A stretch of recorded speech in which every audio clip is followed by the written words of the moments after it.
Une thématique qui prévaut dans les relations, tout type de relation au final, qui va différencier la sympathie de l'empathie, et qui va faire en sorte de vous rendre plein de valeur ou de faire en sorte que vous puissiez apporter vraiment beaucoup de valeur aux personnes.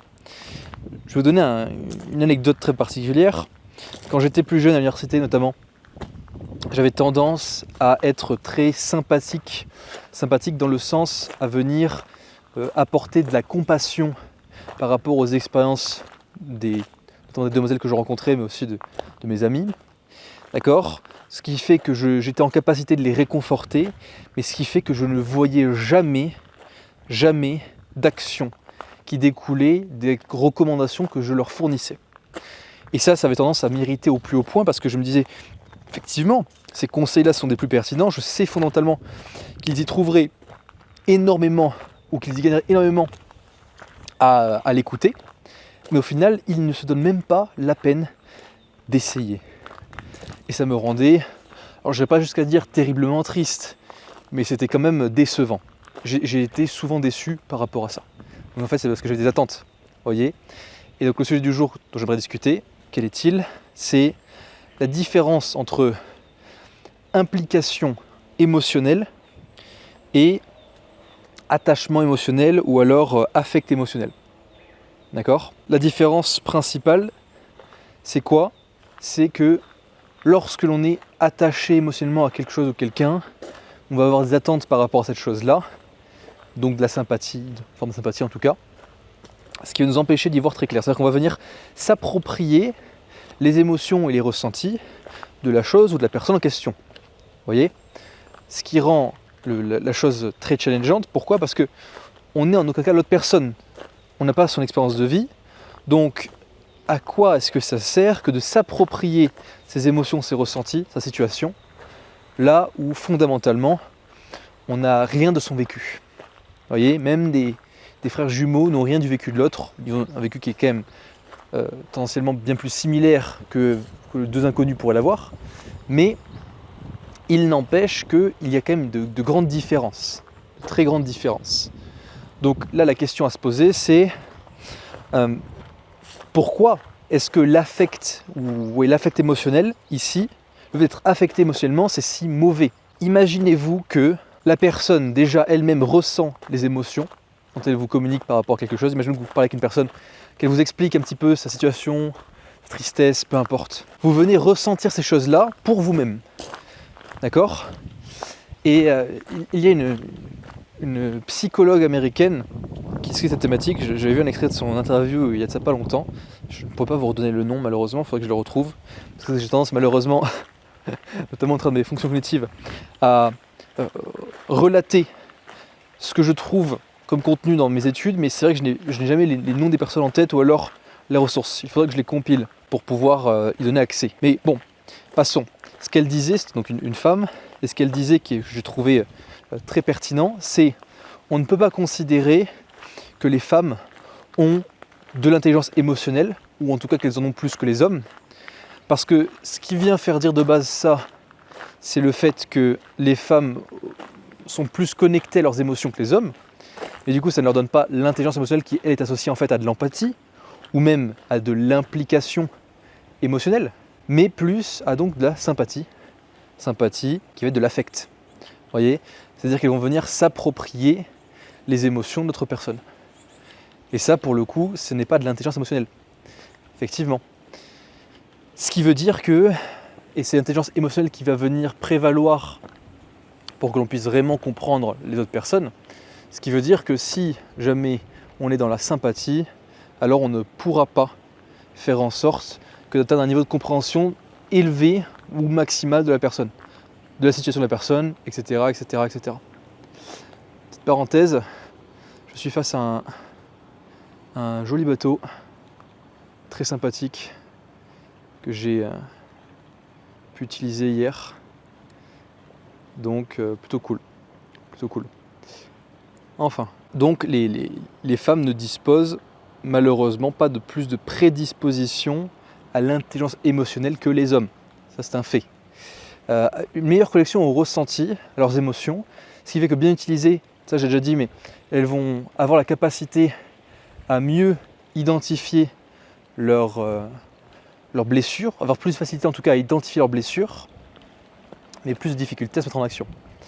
Ça c'est parce que les femmes sont plus dans la réaction, là où les hommes plus dans l'initiation. Ça c'est, quand je dis femme-homme, c'est en fait lié à l'énergie prédominante de l'individu, donc une énergie prédominante masculine-féminine.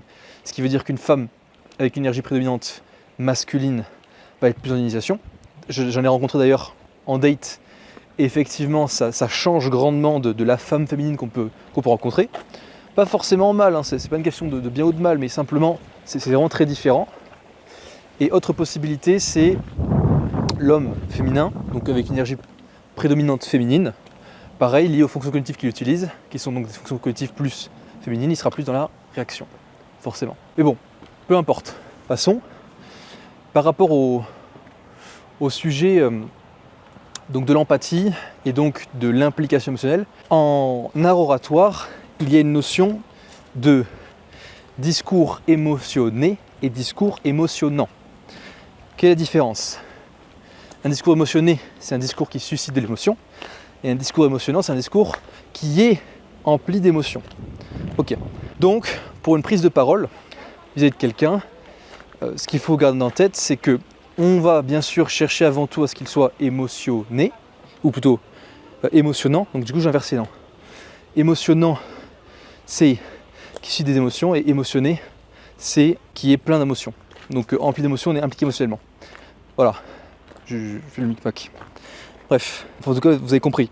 Donc, on va chercher à ce qu'il soit émotionnant, donc il suscite des émotions.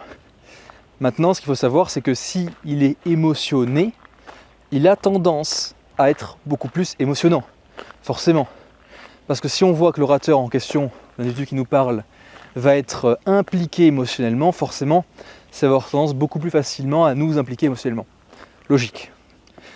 Donc, ce qu'il y a à garder en tête, quand vous voyez les orateurs qui viennent montrer de l'émotion dans leur discours, est-ce que ça veut dire qu'ils sont affectés émotionnellement ? Généralement, pour les très bons orateurs, non. Dans le sens où les très bons orateurs ne vont pas se laisser affecter par leurs émotions, ils vont faire en sorte de ressentir les émotions qu'ils choisissent de manière précise et pertinente pour venir matcher avec leurs objectifs de communication, sans que ça vienne s'apparenter à la manipulation, parce qu'on ne vient pas susciter des émotions qui n'existent pas, parce que sinon il y a quand même une dissonance. Mais là, ils ne vont pas se laisser affecter par ce qu'on appellera des émotions parasites, qui pourraient venir créer ce qu'on pourrait considérer un bruit de fond dans la prise de parole.